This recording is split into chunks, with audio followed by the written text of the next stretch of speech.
اعوذ باللہ من الشیطان الرجیم بسم اللہ الرحمن الرحیم وَإِنِ امْرَأَةٌ اور اگر کوئی عورت خافت وہ خوف کھائے من بعلها اپنے خاوند کی طرف سے نشوزن نافرمانی کا او اعراضن یا اعراض کا تو فلا جناح علیہما ان دونوں پر کوئی حرج نہیں ہے کوئی گناہ نہیں ہے اس بات میں کہ ان یصلحا بینہما کہ وہ دونوں آپس میں صلح کر لیں صلحن اچھے طریقے سے صلح کرنا والصلح خیر اور عام قانون اللہ نے بیان فرما دیا کہ صلح میں ہی بہتری ہے صلح میں ہی خیر ہے اور وَأُحْضِرَتِ الْأَنفُسُ الشُّحَّ اور حاضر کیا گیا ہے ڈال دیا گیا ہے نفسوں میں جانوں میں شح یعنی بخل کو جانوں میں بھر دیا گیا وَإِن تُحْسِنُوا اور اگر تم نیکی کرو وَتَتَّقُوا اور تقوی کی راہ اختیار کرو فَإِنَّ اللَّهَ كَانَ بِمَا تَعْمَلُونَ خَبِيرًا بس بے شک اللہ تعالیٰ جو بھی تم عمل کرتے ہو اس کی خبر رکھنے والا ہے وَلَن تَسْتَطِيعُوا اور ہرگز تم طاقت نہیں رکھتے اس بات کی کہ ان تعدلوا بین النساء کہ تم عورتوں کے درمیان پورا عدل کر لو ولو حرصتم اگرچہ تم حریص بن چو اس کی حرص بھی رکھو فلا تمیلوا کل المیل بس تم مائل نہ ہو جاؤ پوری طرح ایک طرف مائل ہو جانا فتذروها کالمعلقہ بس تم چھوڑ دو اس عورت کو کالمعلقہ معلق چیز کی طرح لٹکی ہوئی چیز کی طرح وَإِن تُصْلِحُوا وَتَتَّقُوا اگر تم اصلاح کرو گے اور تقوی اختیار کرو گے تو فَإِنَّ اللَّهَ كَانَ غَفُورًا رَحِيمًا بس بے شک اللہ تعالیٰ بخشنے والا ہے مہربان ہے وَإِن يَتَفَرَّقَا اور اگر وہ دونوں آپس میں جدا ہو جائیں میاں بیوی اگر نہیں بن رہی آخری درجے میں اگر جدائی کر لیں وَإِن يَتَفَرَّقَا دونوں فریق آپس میں تفریق کر لیں جدائی کر لیں تو یغنی اللہ کلا من سعتی اللہ تعالیٰ ہر ایک کو اپنی وسعت سے مستغنی بنا دے گا وکان اللہ واسعا حکیما اور اللہ تعالیٰ بڑی وسعت والا ہے اور حکمت والا ہے سورۃ النساء کی آیت نمبر 128 129 اور 130 تین آیتیں آپ کے سامنے تلاوت ہوئی ہیں آپ نے ان کا ترجمہ سنا ان آیات کے 3 درس اس سے پہلے گزر چکے ہیں آج چوتھا درس ہے پچھلے 3 درسوں کا خلاصہ یہ ہے کہ اللہ تعالیٰ نے کمزور طبقوں کے حقوق یہاں بیان فرمائے کمزور طبقوں میں چھوٹے بچے بھی ہیں یتیم بچے بھی ہیں اور یتیم بچیاں بھی ہیں اور اسی طرح بیوائیں ہیں اور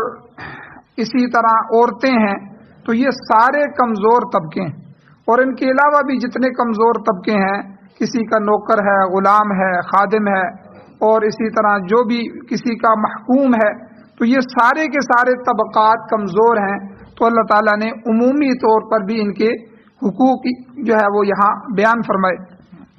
اور سب سے جو قریب ترین تعلق ہوتا ہے وہ میاں بیوی کا ہوتا ہے والدین اولاد کا بھی ہوتا ہے لیکن وہ ہر وقت جو ہے ایک دوسرے کے سر پہ نہیں رہتے لیکن میاں بیوی کا تعلق ایسا ہوتا ہے کہ وہ ایک جگہ رہتے ہیں ایک گھر میں رہتے ہیں تو لازمی بات ہے ایک جگہ رہتے ہوئے اور اکٹھے رہتے ہوئے زندگی ایک طویل چیز ہے تو اس میں کبھی نہ کبھی کوئی اختلاف بھی ہو جاتا ہے تو ممکنہ جو اختلافات ہیں تو اللہ تعالیٰ نے ان تنازعات اور مخاصمات میں تصفیہ کرنے کا حکم دیا صلح کرنے کا حکم دیا اور صلح کے لیے اللہ تعالیٰ نے بندوں کو متوجہ کیا باقی پیچھے درسوں میں گزر چکا ہے کہ صلح خالی میاں بیوی کے درمیان نہیں ہے صلح کا ایک وسیع ترین مفہوم ہے کہ یہ جھگڑا یہ لڑائی یہ تنازع یہ بڑی بڑی 2 پارٹیوں میں بھی ہو سکتا ہے 2 خاندانوں میں ہو سکتا ہے 2 افراد کے درمیان ہو سکتا ہے میاں بیوی کے درمیان ہو سکتا ہے 2 ملکوں کے درمیان بھی تنازعات اور جھگڑے ہو سکتے ہیں اس لیے والصلح خیر فرما دیا آخر میں کہ لوگوں صلح میں ہی بہتری ہے تھوڑا بہت نقصان کر لو اپنے حقوق جو ہے وہ تھوڑے سے دبا لو اور اپنے حقوق میں کمی کر لو کوئی نہیں. دنیا میں اگر تم اپنے حقوق میں کمی کرو گے اور معاشرے کو سدھارنے کے لیے، اس کے امن کے لیے، اس کے سکون کے لیے، لوگوں کے جوڑ اتفاق کے لیے اور افراتفری کو ختم کرنے کے لیے، تنازع اور مخاصمت اور جھگڑے کو ختم کرنے کے لیے اگر اپنے مال جان کی قربانی دو گے، اپنے حقوق سے دستبردار ہو جاؤ گے یا ان میں کمی کر لو گے، تو اللہ تعالیٰ کل قیامت کے دن تمہیں جنت الفردوس نصیب فرمائیں. تو اس لیے اللہ تعالیٰ نے صلح پر زور دیا اور صلح کو ہی بہتری قرار دیا. پھر صلح کی شرائط اور اقسام بھی بیان ہوئی تھی، اور صلح کے لیے جو مثال تھی وہ بھی میں نے بیان کی تھی ازواج مطہرات میں سے، کہ کس طرح حضرت سودا رضی اللہ تعالی عنہا ام المؤمنین ہیں، حضور کی بیوی ہیں، اپنی باری حضور کو دے دی کہ حضور مجھے طلاق نہ دیں، میں قیامت والے دن آپ کی ازواج کی صفوں میں کھڑے ہونا چاہتا ہوں. تو حضور اس پر راضی ہو گئے. تو یعنی کوئی بھی آدمی اگر اپنے حقوق میں کمی کر دے گا اور کچھ حق مار معاف کر دے، کچھ خرچہ جو ہے وہ کم کر دے یا دوسرا کوئی فائدہ پہنچائے، تو اس سے بھی خاوند کی توجہ جو ہے وہ بیوی کی طرف ہو سکتی ہے. تو کوئی بھی ایسے معاملات ہوں تو صلح کے لیے بندے کو کردار ادا کرنا چاہیے. اور تیسری بات اللہ تعالیٰ نے حرص اور بخل کی بیان فرمائی کہ ہر انسان کے دل میں وَأُحْضِرَتِ الْأَنفُسُ الشُّحَّ، کہ نفسوں میں ہی شخ یعنی بخل ڈال دیا گیا. قرآن میں فرمایا اِنَّهُ لِحُبِّ الْخَيْرِ لَشَدِيدٌ، مال کی محبت میں انسان بڑا سخت ہے، بڑا پکا ہے مال کی محبت میں. اور وَتُحِبُّونَ الْمَالَ حُبًّا جَمًّا، تم مال سے محبت کرتے ہو تو پوری محبت کرتے ہو، ٹھیک ہے، پورا دل لگا کے محبت کرتے ہو. تو اس لیے یہ ساری چیزیں مال کی اس قدر شدید محبت یہ بخل کو پیدا کرتی ہے، اور بخل جو ہے آگے حرص اور اسی طرح جو ہے وہ پھر مالی حقوق کے اندر لوگوں کے حقوق بھی غصب کرے گا. اسی بخل میں جائز ناجائز کا بھی خیال نہیں رکھے گا، ہر وقت جو ہے وہ مال کے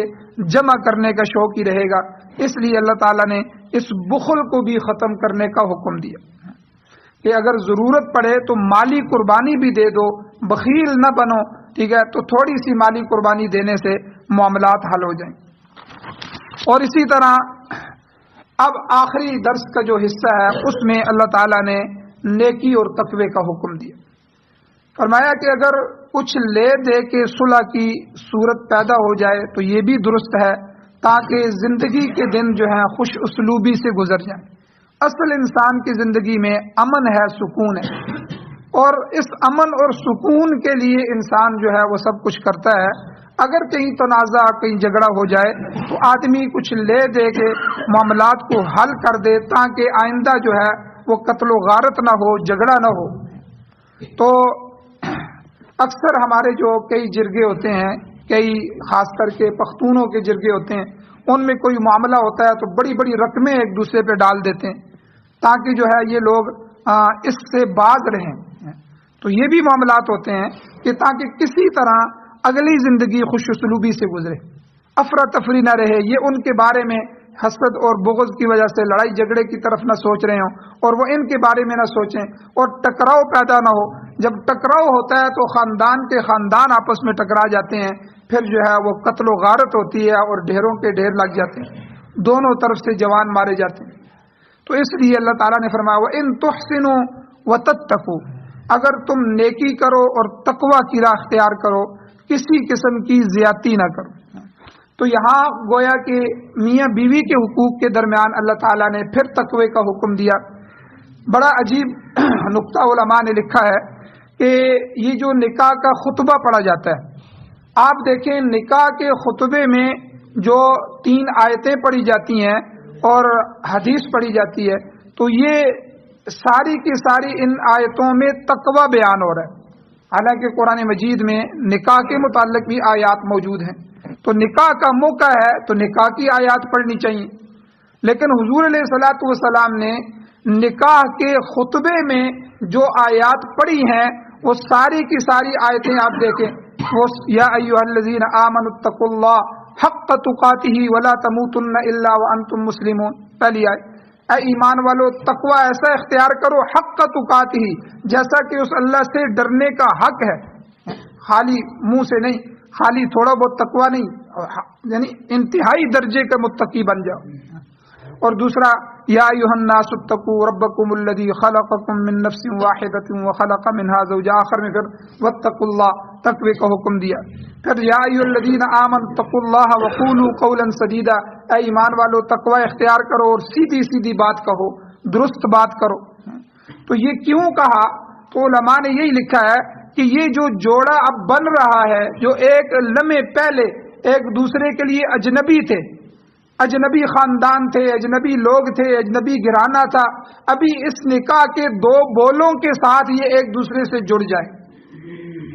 ابھی ان کی گانٹھ باندھ دی جائے گی، تو گرہ باندھ دی جائے گی، اب جو ہے یہ میاں بیوی بن جائیں گے، ایک دوسرے کا لباس بن جائیں گے۔ ہن لباس لکم وانتم لباس لہن، وہ عورتیں تمہارے لیے لباس ہیں اور تم ان کے لیے لباس کی مانند ہو، اللہ نے قرآن میں فرمایا۔ تو اس لیے اب جب یہ میاں بیوی بننے والے ہیں تو ساتھ ہی وہ سارے حقوق ان کی طرف متوجہ ہو جائیں گے کہ خاوند پر بیوی کے اوپر خرچ کرنا، اس کا نان نفقہ، اس کی ذمہ داری، اس کی رہائش، اس کا کھانا پینا، اس کا لباس، اس کی لین دین، یہ ساری چیزیں جو ہے اس کے اوپر ضروری ہو جاتی ہیں، اور بیوی کے لیے بھی بہت ساری چیزیں ضروری ہو جاتی ہیں۔ تو گویا کہ خاوند کے اوپر بھی بیوی کے حقوق، بیوی کے اوپر خاوند کے حقوق اس نکاح کے ساتھ ہی متوجہ ہو جاتے ہیں، اور ان حقوق کو آگے لے کر زندگی گزارنا یہ آسان کام نہیں ہے، اس کے لیے تقوی کی ضرورت ہے۔ اللہ کی ذات کا خوف ہوگا، اللہ کی ذات کا دھیان ہوگا، توجہ ہوگی، آخرت کی فکر ہوگی، تو اللہ تعالیٰ کی طرف سے یہ مدد بھی ہوگی کہ انسان جو ہے ان حقوق کی زندگیوں کو صحیح ادا کرے، ان حقوق پر چلے گا۔ کوئی عورت کو مظلوم سمجھتے ہوئے اس کا حق ضائع نہیں کرے گا، اور عورت بھی خاوند کے لیے نافرمانی نہیں کرے گی، اس کی حکم عدولی نہیں کرے گی، کیونکہ عورت جب خاوند کی نافرمانی کرتی ہے تو اللہ کے ہاں وہ مجرم بن جاتی۔ تو اس لیے اللہ کے نبی صلی اللہ علیہ وسلم نے نکاح کے خطبے میں تقوی کی آیات ذکر فرمائی کہ تقوی ہوگا تو تمہاری یہ پٹھڑی برابر چلتی رہے گی، اس پٹھڑی پہ تمہاری گاڑی برابر چلتی رہے گی، تم گاڑی کی جو دو پہیے کی طرح تم ہو تو یہ سارے دو پہیے بیلنس میں برابر چلتے رہے۔ اگر ان دو پہیوں میں بیلنس نہ رہا تو گڑبڑ پیدا ہو جائے گی۔ تو یہاں اللہ تعالیٰ نے اسی کو فرمایا وَإِن تُحْسِنُوا، اگر تم نیکی کرو، وَتَتَّقُوا، اور تقوی کی راہ اختیار کرو، کسی قسم کی زیادتی نہ کرو، دوسرے فریق پر ناجائز دباؤ نہ ڈالو، اور جس قدر ممکن ہو عورت کو سہولت پہنچاؤ، تو اللہ تعالیٰ فرماتے ہیں فَإِنَّ اللَّهَ كَانَ بِمَا تَعْمَلُونَ خَبِيرًا، تو اللہ تعالیٰ تمہارے امور سے، تمہارے کاموں سے، جو بھی تم عمل کرتے ہو تمہارے اعمال سے باخبر ہے، اس سے کوئی چیز بھی پوشیدہ نہیں ہے۔ تمہاری صلح اور تمہارا جھگڑا، تمہاری نیکی اور پرہیزگاری اللہ تعالیٰ کے علم میں ہے، وہ تمہارے قوائف سے بھی واقف ہے، وہ تمہاری ضرورتوں کو بھی جانتا اور پہچانتا ہے۔ اگر تم اپنی طرف سے دوسرے فریق کو رعایت دو گے تو اللہ تعالیٰ تمہیں اپنے فضل سے پھر بہت کچھ عطا کرے گا، اور پھر آخرت میں اس کا جو اجر اللہ نے رکھا ہے وہ بہت وسیع تر اجر اللہ نے رکھا ہے۔ تو لہذا تقوی سے ایک دوسرے کے حقوق کی حفاظت ہوتی ہے، تقوی ایک دوسرے کے حقوق کی حفاظت کی ضمانت ہے۔ تو اس لیے لہذا دوسرے کے ساتھ حتی الامکان حسن سلوک کے ساتھ جو ہے وہ پیش آئے، حسن سلوک کی کوشش کرے۔ اس لیے فرمایا کہ خود نقصان اٹھا کر بھی اگر دوسرے کے ساتھ نیکی کرو، وَإِن تُحْسِنُوا وَتَتَّقُوا، اور پرہیزگاری اختیار کرو گے تو اللہ تعالیٰ سے بہتر اجر پاؤ گے۔ باقی ایک مسئلہ اور اللہ نے یہاں ذکر فرمایا کہ جب آدمی ایک شادی کرتا ہے، پھر دوسری شادی کرتا ہے، پھر تیسری کرتا ہے، پھر چوتھی کرتا ہے، یا ان میں سے ایک دو کر لیتا ہے، یعنی ایک سے زیادہ بیویاں، متعدد ازواج، اب اس میں بندہ رہائش تو برابر دے گا، دونوں کو نان نفقہ برابر دے دے گا، کھانا پینا برابر کر دے گا، لباس ان کا برابر کر دے گا، لین دین میں خرچہ برابر کر دے گا، اس میں تو وہ برابری اختیار رکھتا ہے، وہ کر دے گا۔ لیکن جو طبی اور دل کا میلان ہے وہ تو ایک فطرتی چیز ہے کہ کسی بیوی کی طرف زیادہ ہو جائے گا، اولاد میں سے بھی کسی اولاد کی طرف والدین کی توجہ زیادہ ہو جاتی ہے، تو یہ ایک فطرتی چیز ہے۔ لا یکلف اللہ نفسا الا وسعها، اللہ تعالیٰ نے کسی کو جو ہے اس کے نفس کو اس کی وسعت سے زیادہ دباؤ نہیں ڈالا، اس کی وسعت کا ہی مکلف بنایا۔ طبیعت، ملان اور مزاج یہ انسان کے بس میں نہیں ہے. تو اس لیے متعدد ازواج میں سے کسی ایک کی طرف دل کی توجہ زیادہ ہو جانا، زیادہ میلان ہو جانا، یہ فطرتی چیز ہے. جس طرح حضور علیہ السلام کی ساری بیویاں تھیں، لیکن حضرت اماں عائشہ صدیقہ رضی اللہ تعالی عنہ سے حضور کو بڑی محبت تھی. حضور علیہ السلام کی ساری بیٹیاں تھیں، لیکن حضرت فاطمہ رضی اللہ تعالی عنہ سے حضور کو زیادہ محبت تھی. حضور کے نواسے سارے تھے، لیکن نواسے اور نواسیوں میں سے حضرت حسن حضرت حسین سے زیادہ محبت تھی. یہ دل کی طبعی میلان تھا کہ فطرتی ایک چیز ہے کہ بندے کا دل ایک طرف جو ہے حقوق میں کمی نہیں کر رہا ہوتا، سب کو ایک نظر سے دیکھ رہا ہوتا ہے، سب کے حقوق برابر ادا کر رہا ہوتا ہے، لیکن دل کا میلان کسی ایک طرف ہو جانا یہ ایک طبعی اور فطرتی چیز ہے. اور عام طور پر انسان اپنی خواہش کے باوجود اس کے خلاف نہیں کر سکتا. یہاں پر اللہ تعالیٰ نے اس بات کو بھی بیان فرما دیا. اللہ کہتے ہیں وَلَن تَسْتَطِيعُوا أَن تَعْدِلُوا بَيْنَ النِّسَاءِ، تم ہرگز طاقت نہیں رکھتے کہ عورتوں کے درمیان پورے طریقے سے انصاف کر سکو، پورا کر سکو. اور وَلَوْ حَرَصْتُمْ، اگر جو تم اس کی حرص بھی رکھو، یعنی تم چاہو بھی تو چاہنے کے باوجود عورتوں کے درمیان مکمل انصاف کرنا یہ بڑا مشکل کام ہے کہ جو ہے ظاہری بھی بندہ انصاف کرے تو باطنی اندر سے بھی بندہ انصاف کرے، یہ مشکل کام ہے. چنانچہ نبی علیہ الصلوۃ والسلام کا خود ارشاد گرامی بھی ہے، حدیث مبارکہ میں آتا ہے کہ خدا تعالیٰ کے قانون کے مطابق جو ہے ظاہری طور پر اپنی بیویوں کی رہائش، نان نفقہ، کھانا، لباس، لین دین، اس میں برابری کی کوشش کرو. یہ حضور نے فرمایا ان سب میں ظاہری طور پر برابری کی کوشش کرو. پھر حضور علیہ السلام خود بھی اس پر عمل کرتے تھے، مگر ساتھ حضور یہ دعا بھی فرماتے تھے. حدیث مبارکہ میں حضور کی یہ دعا بھی منقول ہے کہ اے مولا کریم، میں یہ کام اپنی طاقت کے مطابق انجام دے رہا ہوں، اور جس معاملے میں میں استطاعت نہیں رکھتا، یعنی جو چیز میرے بس میں نہیں ہے، اس میں اے اللہ میرا مواخذہ نہ کرنا، اس میں میرا حساب نہ لینا، کیونکہ ہو سکتا ہے کہ طبی میلان، طبیعت، مزاج جو ہے وہ کسی ایک طرف ہو جائے جسے میں پھر تقسیم نہ کر سکوں. اس لیے اللہ نے فرمایا کہ تم خواہش کے باوجود عورتوں کے درمیان مکمل انصاف نہ کر سکو گے، مگر یاد رکھو اللہ تعالیٰ کا قانون یہ ہے کہ فلا تمیلوا کل المیل، کسی ایک طرف مکمل جھک نہ جاؤ. اللہ نے اصل اس میں منع کیا. ایک شادی آپ نے کی ہے، بیوی سے تھوڑی سی ناراضگی ہو گئی ہے، دوسری شادی کر لی ہے، اب اس بیوی کو پوچھ ہی نہیں رہا، اس کی اولاد کو پوچھ ہی نہیں رہا، بس خرچہ آ کے دے دیتا ہے، باقی کوئی حقوق نہیں ہے. بعض تو خرچہ بھی نہیں دیتے، تنگ کرتے ہیں. دوسری بیوی کے پاس دن رات گزار رہا ہے، اس کو جو ہے کھلا پلا رہا ہے، پھر اس کی اولاد ہو رہی ہے، اس کی طرف توجہ بھی ہے. تو اللہ یہ فرما رہے ہیں کہ فلا تمیلو، نہ مائل ہو جاؤ، کلن، پوری طرح، کل المیلی، پوری طرح کسی ایک طرف نہ جھک جاؤ. کہیں ایسا نہ ہو فتذروہا کالمعلقہ، تم اس دوسری بیوی کو درمیان میں لٹکتا ہوا چھوڑ دو. ایسا چھوڑ دو جیسے کوئی لٹکی ہوئی چیز ہوتی ہے، بیکار چیز ہوتی ہے. اب وہ بیچاری اپنی جگہ سوچ رہی ہے، نہ خامند ہے، نہ اس کی کوئی بات چیت کر سکتا ہے، نہ کوئی اور معاملات ہیں. اب اس کو لٹکتا ہوا چھوڑ دیا، نہ خود اس کے پاس آتے ہو نہ طلاق دیتے ہو، رکھا بھی ہوا ہے. تو گویا کہ یہ اللہ نے فرمایا اس طرح بالکل جو ہے یہ منع ہے. تو اس لیے اس کے ساتھ تعلقات بھی قائم رکھو اور اس کا حق بھی ادا کرو. اور ایک طرف بہت زیادہ رغبت ہو جائے اور دوسری طرف بالکل نہ ہو، یہ عدل کے خلاف ہے، یہ انصاف کے خلاف ہے. اور یہ جو 4 شادیوں کی اجازت دی ہے، وہ ان تعدلوا، اگر تم عدل کر سکو، یہ عدل کی شرط کے ساتھ دوسری شادی کی اجازت ہے. اگر تم عدل نہ کر سکو، پیسہ موجود ہے، سب کچھ موجود ہے، عدل نہیں کر سکو گے تو پھر دوسری شادی کی بھی اجازت نہیں. تو اسلام میں عدل شرط ہے، عدل ضروری ہے. ایسا نہ ہو کہ ایک طرف مائل ہو جاؤ اور جو ہے دوسری بیوی کو پوچھو ہی نہ، اس کے اخراجات بھی برداشت نہ کرو، اس کے حقوق میں بھی جو ہے کوتاہیاں پیدا کر دو، تو پھر اللہ معاف نہیں کرے. تو حضور نبی کریم صلی اللہ علیہ وسلم نے ارشاد فرمایا، حدیث میں حضور نے فرمایا جس شخص کی 2 بیویاں ہوں اور اس نے ایک کے ساتھ التفات کیا، ایک کے ساتھ توجہ دی اور دوسرے کو نظر انداز کر دیا،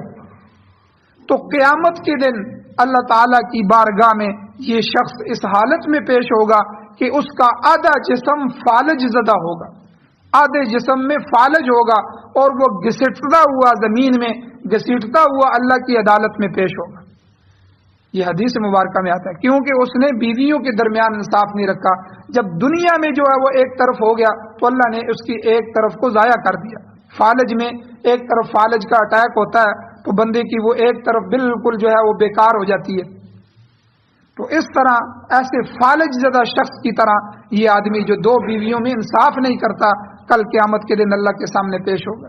حضرت مولانا اشرف علی تھانوی رحمۃ اللہ علیہ کی دو بیویاں تھیں مگر اولاد سے محروم تھے. دونوں سے اولاد نہیں تھی. تاہم آپ بیویوں کے ساتھ سلوک میں نہایت محتاط تھے, انتہائی احتیاط کرتے تھے. جب کوئی چیز باہر سے آتی تو آپ ترازو سے تول کے برابر برابر تقسیم کر کے ان کے بیچتے. کسی حصے میں کمی پیشی نہیں کرتے کہ کل اللہ کے ہاں میں مجرم نہ بن جاؤں.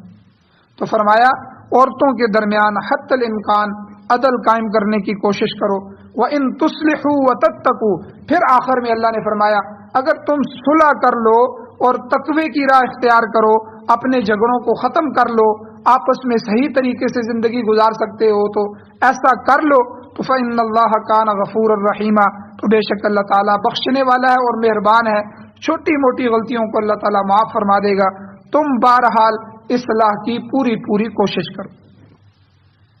اب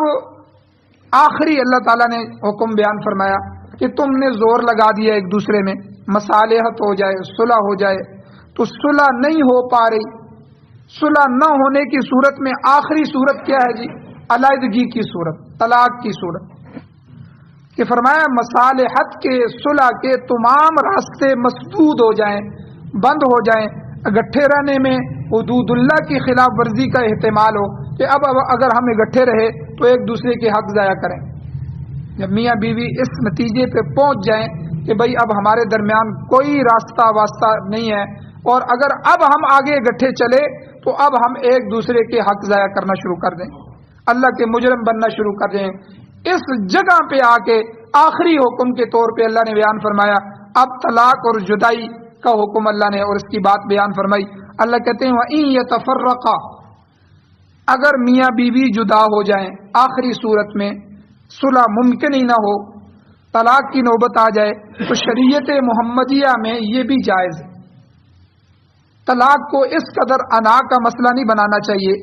کہ ایک دوسرے کی جان کے آدمی در پہ ہو جائے, بلکہ اسے بھی اللہ کی مشیت سمجھ کے قبول کر لینا چاہیے. اللہ تعالیٰ اس میں بھی بہتری پیدا فرما دیتے ہیں.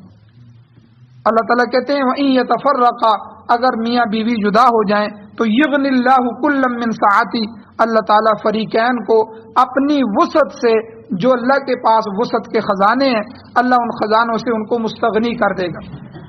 اگر ان کی علیحدگی نیک نیتی کی وجہ سے ہو, دونوں آپس میں یہ طے کر دیں کہ اب ہم آپس میں نہیں رہ سکتے, کہ دیکھو بھائی اگر ہم رہیں گے تو ایک دوسرے کے حق ضائع کریں گے, ہم دونوں اللہ کے مجرم بنیں گے, اس لیے ہمیں علیحدگی کرنی چاہیے. تو نیک نیتی سے اور اصلاح کے ارادے سے یہ علیحدگی ہوئی ہے تو اللہ تعالیٰ عورت اور مرد ہر دو کے لیے کوئی دوسرا راستہ پیدا کریں گے. عورت کو کوئی اس کی مزاج کے مطابق مرد دے دیں گے, مرد کو کوئی اور بیوی اللہ تعالیٰ فرمائیں گے, اور ان دونوں کی زندگی بہتر طور پر بسر ہو سکے. لہذا علیحدگی کی صورت میں بالکل بددل نہیں ہونا چاہیے, بلکہ اپنی اصلاح کرنی چاہیے اور آئندہ زندگی کے لیے بہتر لایا عمل تجویز کرنا چاہیے. وکان اللہ واسعا حکیمہ, اللہ تعالیٰ بڑی وسعت والا ہے, حکمت والا ہے. وہ مسبب الاسباب ہے, تمام اسباب اس کے قبضہ قدرت میں ہیں, تو اس لیے وہ اپنے تمام اسباب کو بروئے کار لاتے ہوئے وہ تمام کے تمام انسانیت کے لیے اور خاص طور پہ اس جدا ہونے والے جوڑے کے لیے اللہ تعالیٰ بہتر صورت پیدا فرما دے. تو یہ وہ تمام احکامات تھے جو اللہ تعالیٰ نے صلح کے اور میاں بیوی کے درمیان خیر کے, اور اس کے ضمن میں اللہ تعالیٰ نے کئی دوسرے مسائل جو ضروری تھے وہ ان آیات میں اللہ نے بیان فرما دیے. اللہ تعالیٰ سے دعا ہے اللہ ہمیں عمل کی توفیق عطا فرمائے. آمین. الحمدللہ رب العالمین, والعاقبۃ للمتقین, والصلاۃ والسلام علی رسولہ النبی الامی الکریم. یا اللہ ہماری کمیوں کو تائیوں کو معاف فرمائیے, درگزر فرمائیے, صغیرہ کبیرہ گناہوں کو معاف فرمائیے. یا اللہ ہماری کمزوریوں پر پردے ڈالیے. یا اللہ جس طرح آپ نے دنیا میں پردہ پوشی فرمائی ہے, یا اللہ ہماری گناہ ہماری ہر چیز مخلوق کے سامنے آئے تو یا اللہ ہم تو ذلیل ہو جائیں. یا اللہ اسی طرح آخرت میں بھی پردہ پوشی فرمائیے. آخرت کی ذلت سے بھی ہمیں محفوظ فرما۔ یا اللہ قرآن و سنت کو پڑھنے، پڑھانے، سننے سنانے کی اور اس کو آگے پھیلانے کی، اس کی اشاعت کرنے کی توفیق عطا فرمائی۔ سعادت والی زندگی اور شہادت کی میٹھی موت نصیب فرمائی۔ یا اللہ ہم سب کا خاتمہ ایمان پر فرمائی۔ یا اللہ جو حضرات پریشان حال ان کی پریشانیوں کو دور فرمائی، بیماروں کو شفاء کلی عطا فرمائی۔ یا اللہ جو حضرات ایمان کی حالت سے اس دنیا سے جا چکے ہیں، یا اللہ ان سب کی بخشش فرمائی۔ یا اللہ ہم سب کو بھی قبر حشر آخرت کی تیاری نصیب فرمائی۔ یا اللہ باران رحمت نازل فرمائی، رحمت کی بارشیں نازل فرمائی۔ یا اللہ ہمارے حال پر رحم فرمائیے، گناہوں کو معاف کرتے ہوئے رحمت کا حقدار اور مستحق بناتے ہوئے یا اللہ رحمت کی بارشوں کا سلسلہ شروع فرمائیے، اپنی مخلوق پر رحم فرمائیے۔ صلی اللہ تعالی علی خیر خلقہ محمد و آلہ و اصحابہ اجمعین برحمتک یا ارحم الراحمین۔